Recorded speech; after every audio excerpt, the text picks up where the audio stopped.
الحمد للہ والصلاۃ والسلام علی رسول اللہ۔ حضرات ذی وقار، سامعین ذی محتشم، حاضرین مجلس، آج ہم اپنی اس نشست میں سورۃ الانفال کا آغاز کر رہے ہیں۔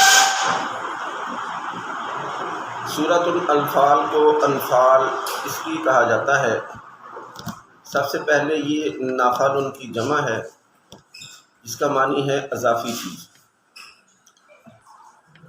جنگ بدر سے پہلے مال غنیمت کی تقسیم کا کوئی کلیہ قاعدہ موجود نہیں تھا اسلام کے اندر۔ اس سے پہلے غنیمتوں کی تقسیم کے حوالے سے کوئی قانون نہیں تھا۔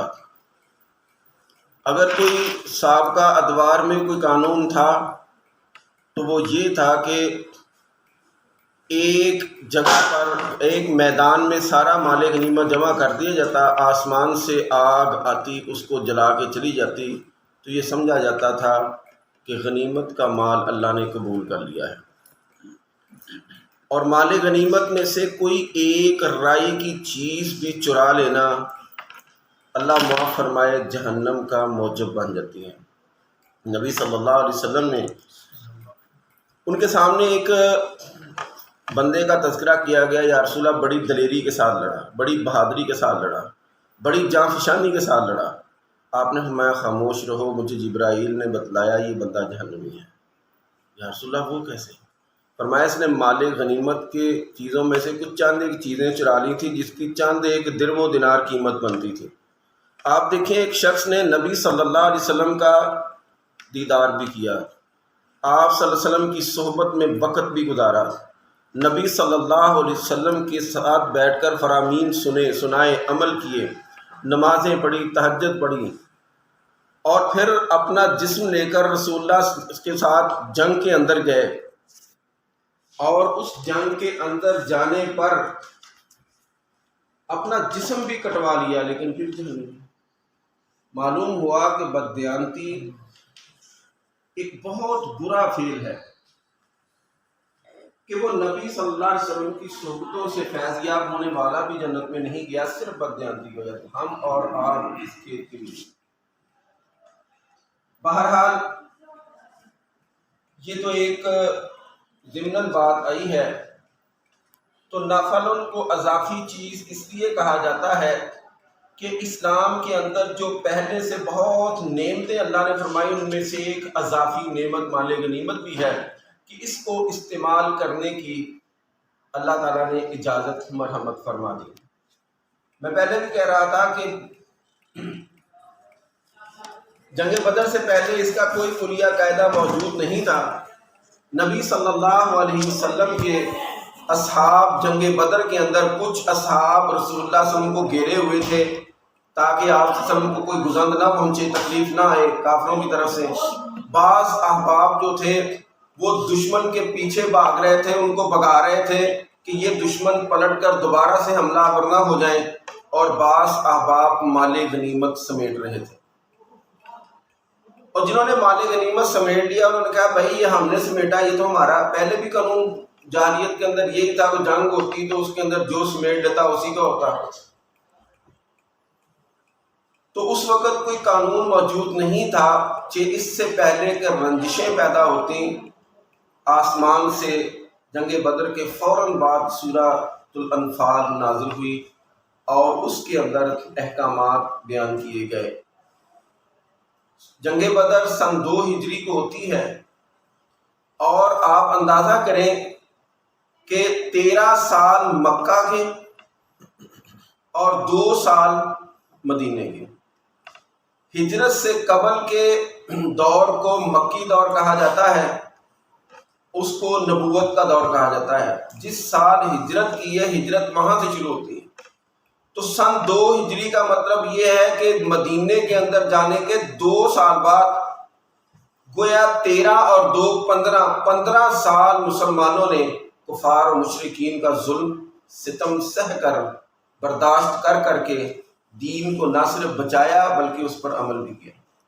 اب اللہ نے فیصلہ کر لیا، جس طرح کہ آگے انشاءاللہ اس صورت کے اندر بھی آئے گا، اللہ نے یہ فیصلہ کر لیا کہ فضربوا فوق العناق، اب ان کی گردنوں پہ مارو، ان کی گردنیں توڑ دو، وَاضْرِبُوا مِنْهُمْ كُلَّ بَنَانٍ، اب ان کا جوڑ جوڑ اور پور پور توڑ دو، یہ جتنے جوائنٹس ہیں ان کو جوڑ جوڑ، اور پور کہتے ہیں یہ انگلیوں کا اگلا حصہ، نہ وہ اپنے جوڑوں ٹوٹے ہوئے کی وجہ سے اور نہ ہی پور کے ٹوٹنے کی وجہ سے تلوار اٹھا سکے اور نہ ہی چل سکے، اب ان کی گردنیں بھی مارو اور ان کو ان کے جوڑ جوڑ توڑ دو، ان کا پور پور توڑ دو، تاکہ یہ تمہارے خلاف نہ اٹھ سکے نہ لڑ سکے۔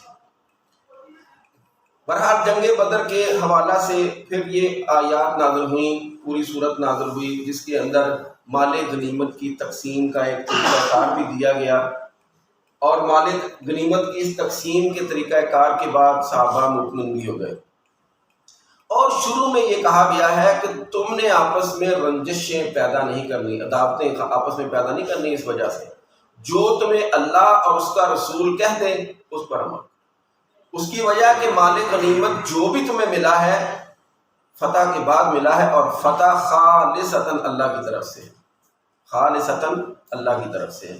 تو یہ اس کا کچھ پس منظر تھا سورۃ الانفال کا، اس کے نازل ہونے کا، جو آپ کے سامنے بیان کیا گیا۔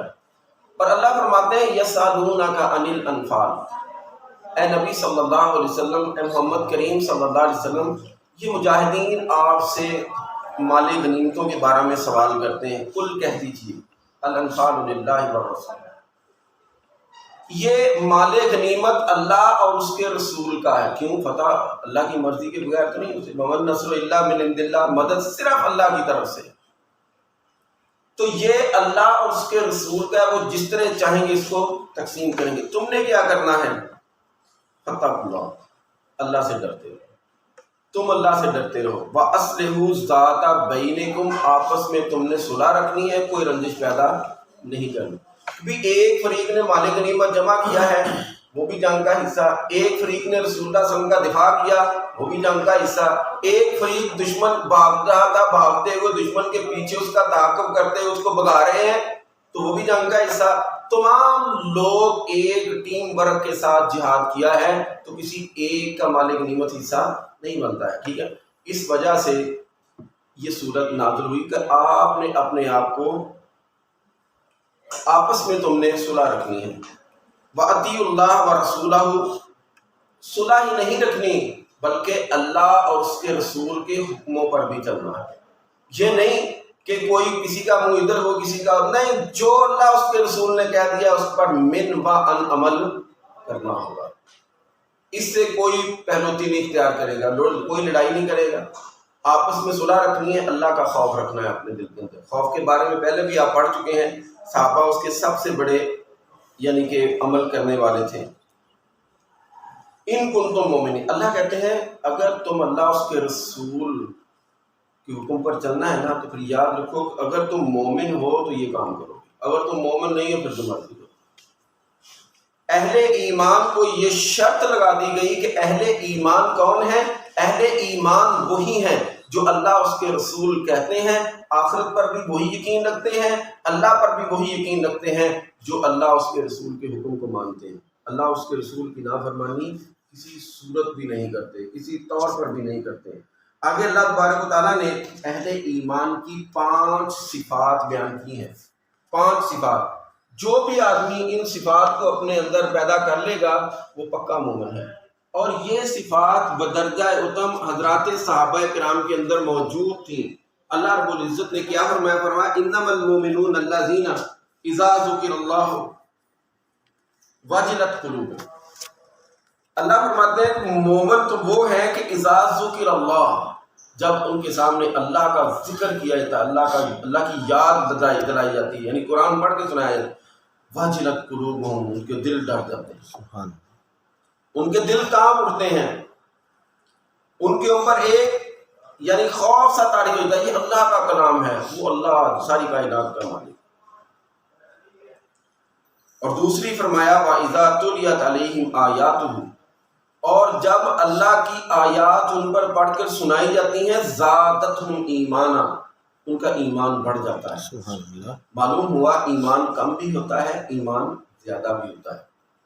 کسی دور میں کچھ لوگ ایسے اٹھے تھے جنہوں نے کہا تھا ایمان اسٹل رہتا ہے ایک ہی جگہ، وہ کم اور زیادہ نہیں ہوتا، لیکن ایمان کم، جب آپ کا دینی لیول، نیکی کا لیول بڑھ رہا ہے، آپ کا ایمان بلند ہو رہا ہے، آپ کا گراف اوپر کو جا رہا ہے، اور جب بندے کا نیکی کا لیول کم ہو رہا ہے، گناہ بڑھ رہے ہیں، تو اس کا ایمان کا لیول بتدریج نیچے آ رہا ہے، اس کا گراف نیچے آ رہا ہے، تو گویا ایمان بڑھتا بھی ہے اور ایمان کم بھی ہوتا ہے۔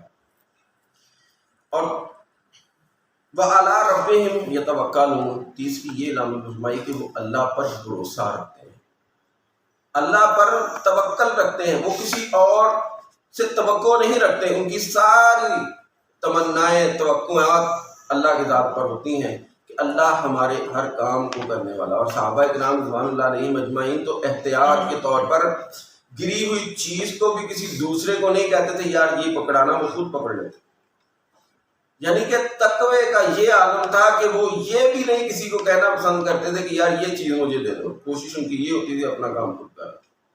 اس طرح آج ہم کسی کو، میں بھی کہہ دیتا ہوں کبھی کبھار، غلط ہے، کوشش کرنی ہے، تقوی کا عالم، فتویٰ یہ کہہ سکتے ہیں لیکن تقوی کا عالم ہے یار یہ ہے، تو کوشش کر کے خود ہی اپنا کام کر۔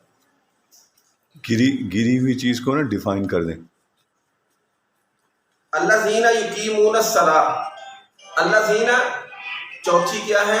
جو نماز قائم کرتے ہیں، وَمِمَّا رَزَقْنَاهُمْ يُنْفِقُونَ، اور اللہ کہتے ہیں جو ہم نے ان کو رزق دیا ہے نا اس میں سے خرچ کرتے ہیں۔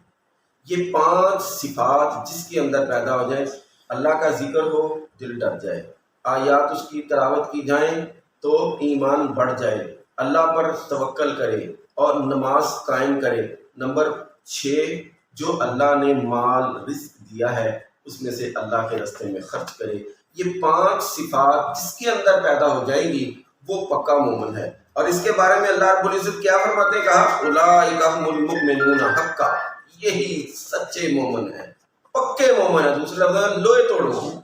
اور حضرات صحابہ کرام رضوان اللہ علیہم اجمعین کے اندر یہ صفات بدرجہ اتم موجود، ان میں سے کوئی ایک صفت سے بھی غیر متصف نہیں تھے، بلکہ اس متصف سے ان صفات سے وہ متصف۔ اور پھر فرمایا اللہ رب العزت نے لہم درجات عند ربہم، رب کے ہاں ان کے لیے بڑے بڑے درجات ہیں، ومغفرۃ، اور بخشش ہے، ورزق کریم، اور عزت کی روزی ہے۔ سبحان اللہ۔ یعنی یہ جو 5 صفات اختیار کر لیتا ہے یہ سچے مومن ہیں، اور ان کے لیے دنیا کے اندر بھی بہترین رزق کا اہتمام ہے، درجات ہیں اور اللہ کے ہاں بلندیاں ہیں، اور ساتھ ہی بخشش کا سامان بھی انہی لوگوں کے لیے ہے، اور ان لوگوں کے لیے اعلیٰ نفیس رزق دنیا کے اندر بھی ہے، آخرت کے اندر بھی ہے۔ اللہ رب العزت سے دعا ہے کہ اللہ تعالی ہمیں ان 5 صفات کا حامل بنائے، ان صفات سے ہمیں متصف کرے اور ان کے مطابق ہمیں عمل کرنے کی توفیق عطا فرمائے۔ وآخر دعوانا ان الحمد للہ رب العالمین۔